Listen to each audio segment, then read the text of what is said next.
एक बात है, टॉपिक जो है इसको बड़े ध्यान से देखिएगा जिस पर हम बात कर रहे हैं, भारत की जीडीपी के ऊपर। मैं जब 2-3 दिन क्लास ले रहा था, मैं इस टॉपिक को शुरुआत करने से पहले अपने शब्द कुछ बोलूंगा, इसको ध्यान रखिएगा।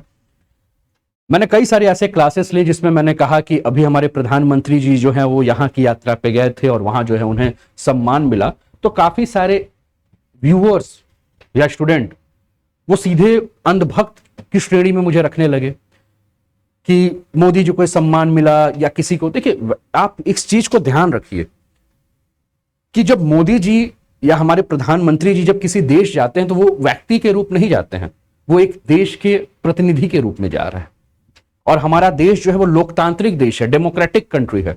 और डेमोक्रेटिक कंट्री में जो जनता जिसे चुनकर भेजती है उसके ऊपर सबको विश्वास भी होना चाहिए। हमारे विचार अलग हो सकते हैं, हमारी सोच अलग हो सकती है, सब कुछ अलग हो सकती है, लेकिन जब बात राष्ट्र की आए, जब बात देश की आए तो हमेशा देश प्रथम होना चाहिए। आपके लिए राष्ट्र प्रथम होना चाहिए, ना कि व्यक्ति का आप किसी भी प्रकार से पैर खींचे।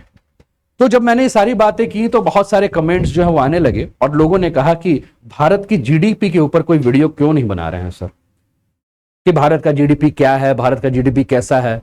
तो दोस्तों एक बात मैं आपको बताऊं, आप व्हाट्सएप यूनिवर्सिटी, फेसबुक यूनिवर्सिटी से बाहर आइए और जो आंकड़े विश्व के प्रमाणित संस्थाओं के द्वारा जो दिए जा रहे हैं उन आंकड़ों को बड़े ध्यान से सुनिएगा, ठीक है। और ये आंकड़े क्या दिए जा रहे हैं, ये आंकड़े ये दे रहे हैं कि भारत जो है उसकी जीडीपी आजादी के बाद पहली बार 350 लाख करोड़ की जो है वो पार हो चुकी है। और कहा जा रहा है कि आने वाले वर्षों में भारत की अर्थव्यवस्था सबसे तीव्र गति से बढ़ेगी। और ये आंकड़े मैं नहीं दे रहा हूं, ये आंकड़े विश्व के प्रमाणित संस्थाओं के द्वारा जो है वो दी जा रही हैं। और ये आंकड़े आपके भारत के लिए है तो ये गर्व की बात है। यहां कोई अंधभक्त नहीं बोल रहा है, एक टीचर जो है वो बातों को एनालाइज कर रहा है, ठीक है ना। तो India's GDP surpasses 350 lakh crore for the first time, Indian economy to grow rapidly in next few years, India GDP growth rate update, Moody's rating on Indian economy. Moody's के द्वारा जो है ये आंकड़े दिए गए हैं जिसके ऊपर मैं बात कर रहा हूं, बात समझ रहे हैं। अब बीते कैलेंडर की बात करें तो बीते कैलेंडर में यानी कि 2022 में अगर हम देखें तो भारत का जो सकल घरेलू उत्पाद यानी कि जीडीपी जो है वो पहली बार 3 लाख करोड़ यानी कि 350 लाख करोड़, 3 लाख करोड़ डॉलर था और 350 लाख करोड़ से ऊपर जो है वो निकल गया। ग्लोबल रेटिंग एजेंसी मूडीज ने जो है इसके बारे में मंगलवार यानी कि कल जो है, परसों जो है जानकारी दी गई है और कहा गया है कि भारत अगले आने वाले कुछ वर्षों में सबसे तीव्र गति से बढ़ने वाली G20 अर्थव्यवस्था हो। लेकिन इसके लिए कुछ सुधार की भी आवश्यकता है जो कि कही गई है, जो बताया गया है। यानी कि वर्ल्ड बैंक के मुताबिक 2021 में भारतीय जीडीपी जो है वो 3.18 लाख करोड़ डॉलर यानी कि 263.50 लाख करोड़ रुपए के आसपास थी। ऐसा विश्व बैंक जो है वो 2021 के बारे में बात कर रहा था और मूडीज 2022 में बात कर रहा है। लेकिन बहरहाल हमें समझने की आवश्यकता है कि मूडीज ने एक रिसर्च रिपोर्ट जो प्रकाशित की है उस रिसर्च रिपोर्ट में यह बात कहा है कि ब्यूरोक्रेसी, विभिन्न लाइसेंस लेने और बिजनेस स्थापित करने की जो प्रक्रिया है वो काफी ज्यादा इस चीज को धीमा कर सकता है। अगर भारत सरकार इस चीज पर ध्यान दे तो भारत की अर्थव्यवस्था और तीव्र गति से बढ़ सकती है, क्योंकि अगर बिजनेस स्थापित करने की जो प्रक्रिया है या लाइसेंस देने की जो प्रक्रिया है इसके कारण किसी भी प्रोजेक्ट की अवधि और उसमें लगने वाली लागत जो है वो बढ़ सकती है, जो कि अर्थव्यवस्था के लिए नकारात्मक प्रभाव डालेगी। इस चीज को ध्यान देना है। समझ रहे हो, समझ रहे हो मेरी बात। चलें आगे बढ़े। अब ये जो न्यूज है वो न्यूज जो है वो जीडीपी के ऊपर है और जीडीपी की वो बात की गई और कहा गया है। अब देखिए ये आंकड़े आपको देखने को मिल रहे हैं भारत के, जो कि पिछले 5 साल के नजर आ रहे हैं। 2018 से लेकर अगर इस आंकड़े को 2022 तक अगर आप देखोगे तो 2018 से 2022 के जो आंकड़े हैं, इस आंकड़े को देखिए। 2018 में जो भारत का जो जीडीपी था वो 223 लाख करोड़ रुपए का था।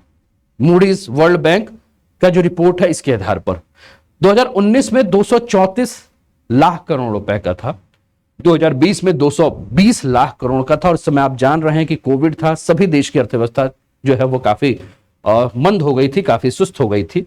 2021 में 264 लाख करोड़ और 2022 में 350 लाख करोड़ जो है ये बताया गया।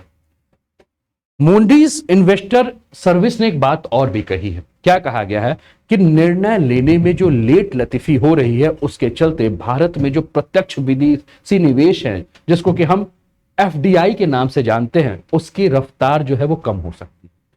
खास तौर पे तब जब एशिया प्रशांत की अन्य विकासशील अर्थव्यवस्था के तुलना में भारत जो है वो इंडोनेशिया और वियतनाम के साथ जो है वो बहुत ही तगड़ी प्रतिस्पर्धा कर रहा है।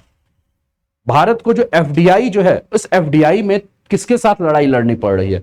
तो वियतनाम और इंडोनेशिया में भी लोग जो है वो क्या कर रहे हैं, विदेशी जो है वो निवेश कर रहा है। जो प्रत्यक्ष विदेशी निवेश जो है वो भारत की तुलना में अगर हम बात करें तो बराबर चल रहा है। अगर भारत अपने यहां लाल फीताशाही, लाइसेंस की प्रक्रिया, इस किसी बिजनेस को स्थापन करने में जो लेट लतीफी की जो प्रक्रिया अगर वो सही ना करे तो भारत के लिए जो है नुकसानदेह भी हो सकता है। अब कहा जा रहा है कि ये जो पूरा का पूरा आप एफडीआई के ऊपर बात कर रहे हैं, ये कहां है? तो कहा जा रहा है कि भारत में बहुत ही ज्यादा जो एक वर्कफोर्स है वो पढ़ा लिखा है, इसकी संख्या जो है वो ज्यादा है। और ऐसे में एक चीज ये भी कहा जा रहा है कि जब वर्कफोर्स ज्यादा है, लोगों को जब रोजगार मिल रहा है, खासकर प्राइवेट सेक्टर में लोगों को रोजगार मिल रहा है, तो लोग अपना घर छोड़ छोड़ के दूसरे जगह पे जा रहे हैं। और जब दूसरे जगह पे जा रहे हैं तो आज भारत में यह स्थिति हो चुकी है कि भारत में जो संयुक्त परिवार था वो संयुक्त परिवार एकल परिवार यानी कि न्यूक्लियर फैमिली की तरफ विस्थापित हो रहा है। और जब न्यूक्लियर फैमिली की तरफ विस्थापित हो रहा है तो लोग जहां जा रहे हैं वहीं जमीन खरीद रहे हैं और वहीं अपना मकान बना रहे हैं। अब जमीन खरीद रहे हैं, मकान बना रहे हैं और लोगों के अंदर आवश्यकताएं बढ़ती जा रही हैं, तो लोगों के अंदर बाइक, कार, इन सब की डिमांड भी बढ़ती जा रही है, जिसके चलते यह कहा जा रहा है कि कहीं ना कहीं भारत में एक नए बाजार जो है खुल रहे हैं। और इस बाजार खुलने के पीछे जो सबसे बड़ा कारण है वो कारण है कि संयुक्त परिवार जो है वो एकल परिवार में जा रहा है। और आप देख भी रहे होंगे अपने आसपास, कभी होता था क्या कि पूरा संयुक्त परिवार होता था, उस घर में एक मुश्किल से मोटरसाइकिल आपको नजर आ जाती थी, एक कार नजर आ जाती थी। और आज क्या देख रहे हैं आप? आज देख रहे हैं कि एक ही परिवार में, संयुक्त परिवार में हो सकता है 5-6 मोटरसाइकिल नजर आ रही होंगी, 2-4 कारें नजर आ रही हैं। अगर कोई 3 भाई हैं तो पता चल रहा है कि 3 भाई 3 अलग अलग शहरों में हैं। अब जब 3 अलग अलग शहरों में हैं तो 3 अलग अलग शहरों में किराए के मकान पर है और उनको लग रहा है कि किराया देना काफी महंगा पड़ रहा है, तो इसकी जगह पे हम क्यों ना अपना फ्लैट खरीद ले, क्यों ना अपना घर बना ले। तो इसके चलते हम क्या देख रहे हैं, क्यों ना अपनी गाड़ी खरीद ले, तो इसके चलते हम क्या देख रहे हैं कि इसकी डिमांड जो है वो काफी ज्यादा बढ़ गई है। मूडीज के मुताबिक ये भी कहा जा रहा है कि भारत में जो इंफ्रास्ट्रक्चर है उस पर सरकारी खर्च जो है वो किसके ऊपर ज्यादा, सबसे ज्यादा बढ़ रहा है? तो जो सरकारी खर्च स्टील सेक्टर है, जो सीमेंट सेक्टर है, वहां सरकारी खर्च जो है वो काफी ज्यादा मददगार हो रहा है। जबकि नेट जीरो एमिशन हासिल करने की जो भारत की चाहत है कि हम रिन्यूएबल सोर्स ऑफ एनर्जी की तरफ बढ़ें, उसमें भी जो है वो क्या किया जा रहा है, ज्यादा से ज्यादा निवेश करने की प्रक्रिया जो है वो चल रही है। मूडीज ने अपने रिपोर्ट में यह भी कहा है कि इसके चलते अगर हम बात करें तो भारत की क्षमता 2030 तक जो है, जो आपका इंफ्रास्ट्रक्चर का जो क्षेत्र है, इसमें चीन की तुलना में जो है अभी भारत जो है वो पीछे रहेगा। ठीक है ना? ये सारी की सारी बातें जो हैं वो मूडीज ने अपनी रिपोर्ट में कही है। अब आपके दिमाग में प्रश्न होगा कि सर ये जीडीपी क्या होता है और इस जीडीपी के माध्यम से हमें क्या जानकारी मिलती है? तो दोस्तों जीडीपी के बारे में अगर हम बात करें तो जीडीपी क्या है? जीडीपी इकोनॉमी का हेल्थ रिपोर्ट है, या इकोनॉमी के हेल्थ को ट्रैक करने के उपयोग किए जाने वाला एक इंडिकेटर है, जिसको कि हम कॉमन इंडिकेटर्स के रूप में बात कर सकते हैं।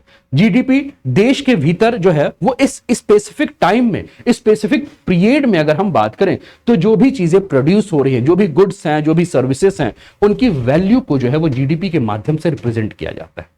अब इसके साधारण शब्दों में बात करें तो आप साधारण शब्दों में यह समझिए कि किसी देश की सीमा के अंदर रहकर जो विदेशी कंपनियां प्रोडक्शन करती हैं उसको भी जो है वो जीडीपी में शामिल किया जाता है। जैसे कि अगर मैं वर्तमान में अगर बात करूं तो मान लीजिए एप्पल कंपनी जो है वो भारत में आई है, और एप्पल कंपनी जब भारत में आई है तो अभी तक एप्पल के जो प्रोडक्ट्स थे वो भारत में आ रहे थे, अब वो भारत में निर्माण होंगे, तो निर्माण होंगे तो उससे जो आय होगी उसको भारत की जीडीपी के अंतर ही जो है वो गिना जाएगा। तो जब इकोनॉमी हेल्दी होगा तो आमतौर पे क्या होगा कि नई नई कंपनियां आएंगी, इकोनॉमी हेल्दी होगा तो हमारे आसपास का जो बेरोजगारी है, जो अनएम्प्लॉयमेंट है, वो भी धीरे धीरे जो है वो क्या हो जाएगा, कम हो जाएगा। ठीक है, तो जीडीपी के बारे में अगर हमने बात किया तो जीडीपी को हम क्या कह सकते हैं कि जीडीपी क्या है? इकोनॉमी के हेल्थ को ट्रैक करने का जो है एक साधन है, इंडिकेटर है, कॉमन इंडिकेटर के रूप में हम इसको जान सकते हैं। तो साधारण से शब्दों में मैंने ये समझाया आपको, और हो सकता है कि बातें आपको समझ में आई होगी। अभी और भी न्यूज है, ठीक है, उसके पहले ये जानकारी है, मैं फिर से बता दूं, बने रहिएगा आप लोग। और लास्ट में हम मल्टीपल चॉइस क्वेश्चन भी करेंगे, इसको भी आप ध्यान रखिएगा। Unacademy goal flat 20% of all subscription, चाहे आईएएस हो, पीसीएस हो, एसएससी हो, बैंक हो, रेलवे हो, कहीं भी कर सकते हैं। कोड क्या यूज करना है? कोड यूज करना है अनूप 10, और इस कोड को अगर आप कमेंट के माध्यम से भी बता दें तो अच्छा है, आप अपने मित्रों को बताइए। और ध्यान रखिए, क्लास 9 से लेकर यूपीएससी है ना, आईएएस, यानी कि जब तक तोड़ेगा नहीं तब तक छोड़ेगा नहीं वाला जो विचार होता है ना, या ठुकरा कर मेरा प्यार मेरा इंतकाम देखोगी, जो विचार चलते हैं वहां तक। अब जैसे कल की एक रिपोर्ट आई, तो मैंने एक मीडिया, क्योंकि मुखर्जी नगर के ही स्टूडेंट्स जो हैं, करोल बाग के स्टूडेंट नजर आ रहे थे, तो जब रिपोर्ट आई तो उस वीडियो को मैंने देखा, तो एक प्रश्न पूछा गया कि आपके जीवन में भी ये हुआ था क्या कि ठुकरा कर मेरा प्यार मेरा इंतकाम देखेगी? तो उसने कहा मेरे जीवन में तो नहीं हुआ था, लेकिन मेरे दोस्त के जीवन में हुआ था, और उस दोस्त के जीवन में हुआ तो अच्छा रैंक ला दिया। इसका मतलब ये नहीं कि आप लोग जो है वो टेस्ट करने लगे अपने ऊपर, मत कीजिएगा, ठीक है। 20% ऑफ मिल रहा है अनूप 10 कोड के साथ, यूपीएससी से लेकर एसएससी से लेकर जो भी आप कॉम्पिटिटिव एग्जाम की तैयारी कर रहे हैं, आप अनअकैडमी में जुड़ सकते हैं। ये सारे एडवांटेज जो हैं वो आपको मिलेंगे, ठीक है। चले आगे बढ़ते हैं।